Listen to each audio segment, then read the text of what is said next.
आज मैं विजय, Indian news line Lucknow में आज हैं और आज हम जो है अभी लोकसभा का चुनाव चल रहा है और इस चुनाव में अखिल भारत हिंदू महासभा ने भी अपने प्रत्याशी उतारे हैं। और फिलहाल क्या है कि दिल्ली में भी चुनाव होने हैं। दिल्ली में जो चक्रपाणी महाराज जी हैं उन्होंने समर्थन दे दिया है बीजेपी को।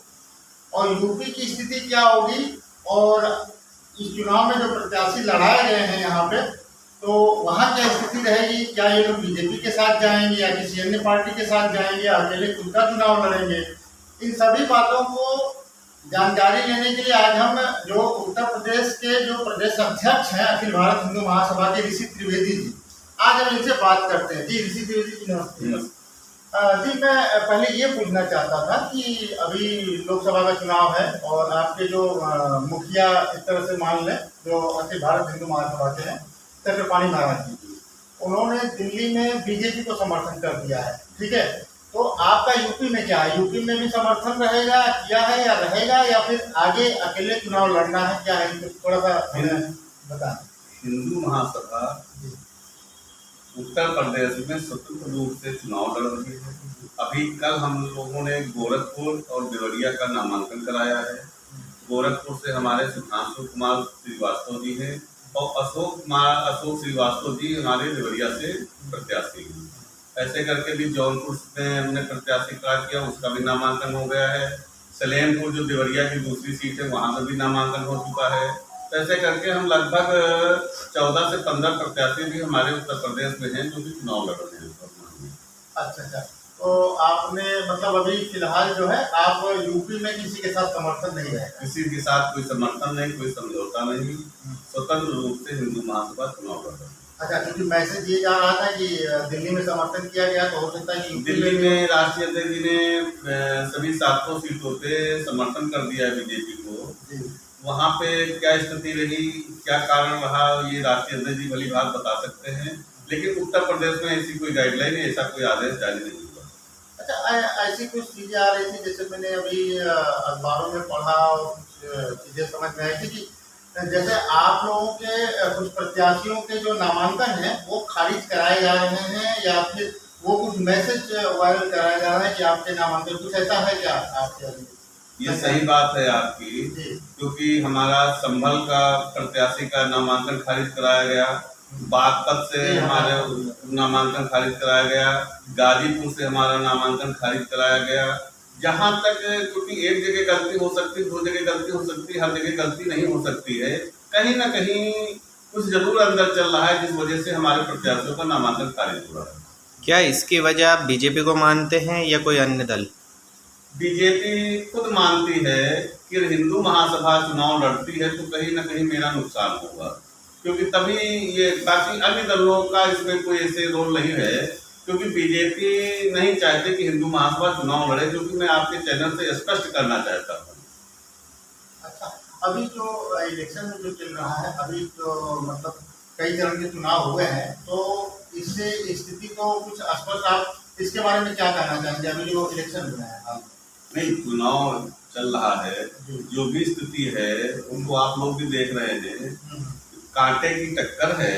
इस बार सरकार बनाना बीजेपी को भी इतना आसान नहीं दिख रहा है और जो 400 पार का नारा है वो केवल जुमला ही रह जाएगा, जो कि वर्तमान में जो स्थिति मैं देख रहा हूँ, जो समझ पा रहा हूँ, तो मुझे नहीं लगता है कि वो 400 पार का नारा उनका सार्थक होगा। अच्छा, इस बार जो मुद्दे हैं, जैसे मुद्दे हमने कई जगह देखे, जैसे पश्चिम यूपी के पश्चिम में गया था, कई जगह इस बार के मुद्दे जो महंगाई, बेरोजगारी तो है ही, वो तो शुरू से ही रहा है, लेकिन इस बार के मुद्दे कुछ समझ में नहीं आ रहा कि जो मतदाता या जो पब्लिक है वो किस आधार पे वोट दे रही है या किनको दे रही, कुछ ये समझ नहीं आ पा रहा है।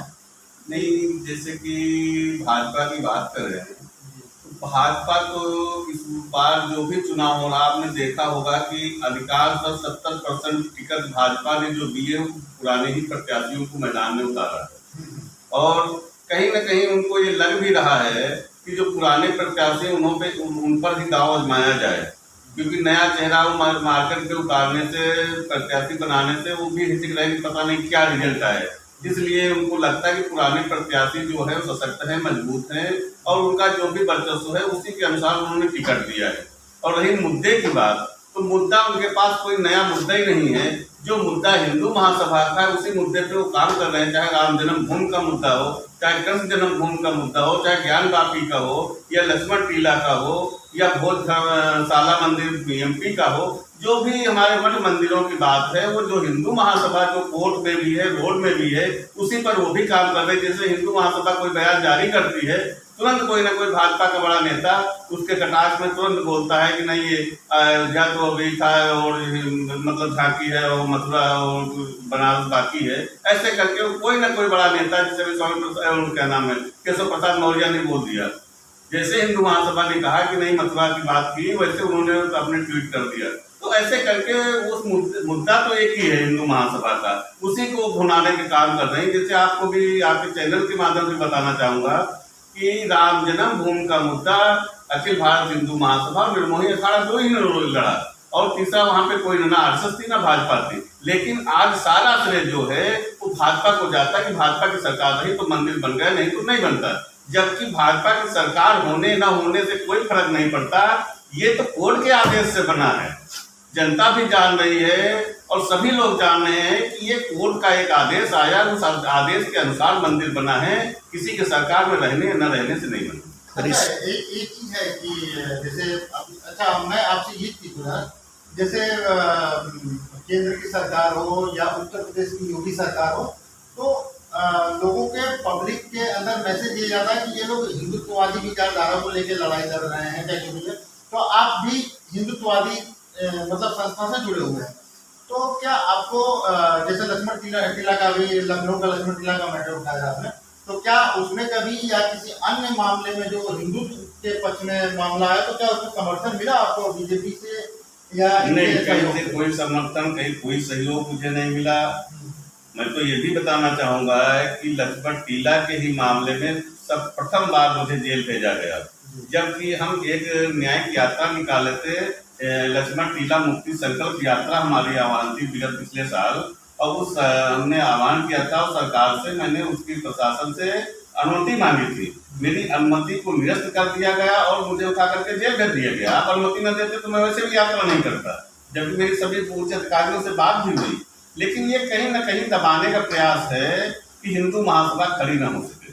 अच्छा, लेकिन एक चीज है कि इस बार आपने चुनाव में देखा और मैं भी देख रहा हूँ, ये थोड़ा सा मैटर को उठाना चाहते हैं, हिंदुत्ववादी के तरफ ले जाना चाहते हैं, लेकिन इस बार जो है मंदिर का मुद्दा बहुत हाईलाइट नहीं हो रहा है। जैसे कि अयोध्या का जो मंदिर, राम मंदिर बना बिहार में, उद्घाटन हुआ, सब कुछ हुआ, लेकिन उसे पब्लिक या तो भूल गई है या तो फिर उसे याद दिलाना नहीं चाहिए। ऐसा कुछ नहीं है, ना कोई पब्लिक बोली है ना लेकिन पब्लिक को सच्चाई पता चल गई है कि वास्तव में ये मंदिर का मुद्दा या मंदिर के लिए लड़ कौन रहा था। और जब उसको ये पता चल गया कि मंदिर के लिए तो हिंदू महासभा लड़ रही थी, तो भाजपा के पास कोई बात ही नहीं बची कि मंदिर मंदिर चिल्लाएं। सच्चाई ये है। अच्छा, अभी जो विपक्ष ने मुद्दा उठाया था और शायद आप भी, हो सकता है आपको भी पता हो, अभी जो ईवीएम को लेके इन लोगों का चल रहा है कि ईवीएम को लेके बात चल रहा है कि कोर्ट ने भी मामला माना कि नहीं ये गड़बड़ी है, तो आपको क्या लगता है कि ईवीएम में गड़बड़ी हो सकती है अभी चुनाव हो रहे हैं? जो मैं न्यूज देख रहा हूँ या जो समाचार पत्र के माध्यम से कहीं कहीं पे आ रहा है, एक जगह भी मैंने न्यूज में देखा था कि ईवीएम में जो एक वोटर था उसने लगभग 40 से 45 मिनट तक उंगली रखे रहा, वहां से हटा नहीं। उसने दिया था दूसरे को वोट और जल रहा था कमल के फूल का बटन। तो ये कहीं ना कहीं गड़बड़ी है। फिर वहां से तत्काल मशीन हटाई गई, दूसरी मशीन लगाई गई ईवीएम की, लेकिन वो हटाने से या लगाने से नहीं मतलब है। किसी ने एक जगह आपत्ति कर दी, आपने वहां पर सुधार कर दिया कि भी क्या हो रहा है। योगी सरकार आपसे बौखलाई और घबराई हुई है, क्या आप ऐसा मानते हैं? क्योंकि हिंदुओं के लिए बीजेपी सिर्फ वोट उठाती है, लेकिन हिंदू महासभा जो है वो वाकई में ज़मीन पर उतर करके उनके लिए आंदोलन करती है और लड़ाई लड़ती है और हिंदुओं की आवाज़ उठाने के साथ में उन्हें न्याय भी दिलवाने का काम करती है। आपके कार्यकर्ता, आपके साथी जेल तक जाते हैं। क्या बीजेपी की सरकार इससे बौखलाई हुई है और इसी कारण से आपके नामांकन खारिज किए जा रहे हैं? अगर आप इस पर खुल के बता सकें। हिंदू महासभा सर्वप्रथम हिंदुओं की पार्टी है और जो आपने हमारे यहाँ माननीय सीएम साहब का नाम लिया, योगी जी का। योगी जी को मैं आपसे बता दूं आपके चैनल के माध्यम से कि योगी जी के दादा लोग दिग्विजय नाथ जी हमारे हिंदू महासभा के राष्ट्रीय अध्यक्ष रहे और हिंदू महासभा से ही गोरखपुर से सांसद हुए। उसके बाद महातवेंद्र नाथ जी जो योगी जी के गुरु हैं वो भी हिंदू महासभा से सांसद हुए। योगी जी उनके प्रचार में जाते थे, प्रसार में जाते थे और हिंदू महासभा की राजनीति करते थे। आज वो भाजपा में है लेकिन वो कतई हिंदूवादी हैं और हिंदुत्व को भूल नहीं सके हैं, क्योंकि हिंदू महासभा ही ये बात बोल सकता है कि आप जिस भाषा में समझोगे हम उस भाषा में जवाब देंगे। ये भाजपा का बयान नहीं है, ये हिंदू महासभा का बयान है, उस नेता का बयान है। क्योंकि भाजपा में जरूर योगी जी चले गए लेकिन उनके अंदर जो लैंग्वेज है, जो बातचीत का जरिया है, क्योंकि कट्टर हिंदू ही ऐसी सब बातें बोल सकता है और वही उनके पहचान बन रही है। जबकि वहां पर दबाव बनता है कि आप ऐसे कैसे बयान दे देंगे क्योंकि आप भाजपा में हैं। लेकिन जो आदमी, जैसे मैं हिंदू महासभा से हूँ और इसके पहले ना मैं किसी राजनीतिक पार्टी में ना रहा, उम्मीद है कि इसके बाद भी किसी अन्य राजनीतिक पार्टी में जाना भी नहीं है, तो मैं हिंदू महासभा ही हूँ। क्योंकि हिंदू का साथ, हिंदू का विकास और हिंदुत्व पर विश्वास ये हिंदू महासभा में ही है। और यही इसी नारे को आत्मसात करते हुए योगी जी भी अब पहले इससे पूर्व जो है जब भाजपा में नहीं थे तो भी यही बोलते थे, लेकिन अब वो सबका साथ और सबका विकास करने लगे। देवताओं का भी विकास कर रहे हैं, दानों का भी विकास कर रहे हैं। चोर से कहते हैं चोरी करो, साथ से कहते हैं जागते रहो, तो दोनों का विकास चल रहा है यहाँ पे। ये ऐसा नहीं है, भाजपा के शासन में दोनों का विकास है। चोर का भी विकास है, डकैत का भी विकास है और शाहगीर का भी विकास है। जो नियम से काम करता है, जो ईमानदार है, उसका भी विकास है। आप व्यूअर्स तक क्या मैसेज देना चाहेंगे मतदान को लेकर के, क्योंकि वोट ही एक ऐसी चीज़ है जिसके जरिए में आप सरकार को हिला सकते हैं, गिरा सकते हैं और अपनी आवाज़ उन तक पहुंचा सकते हैं। मैं सभी युवाओं से या आम सभी हमारे जितने भी हमारे चुनाव वोटर हैं, मैं सभी हिंदू भाइयों से एक ही आह्वान करना चाहता हूं कि हिंदुत्व को पहचाने और ये देखें कि असली में हिंदुत्व कौन है और हिंदू का मुद्दा लेकर के कौन सामने खड़ा है। हिंदुत्व के नाम पर वोट करें और सभी लोग घर से निकले, कोई भी व्यक्ति ऐसा न छूटे जो वोट न करे। वोट करना सभी का अधिकार है, वो मौलिक अधिकार है। वोट अवश्य करें, चाहे जिस पार्टी को करें, मैं ये नहीं कहता किसी को करें, लेकिन जो भी है हिंदुत्व को देखकर। चलिए, इंडियन न्यूज लाइन से बात करने के लिए आपका बहुत बहुत धन्यवाद।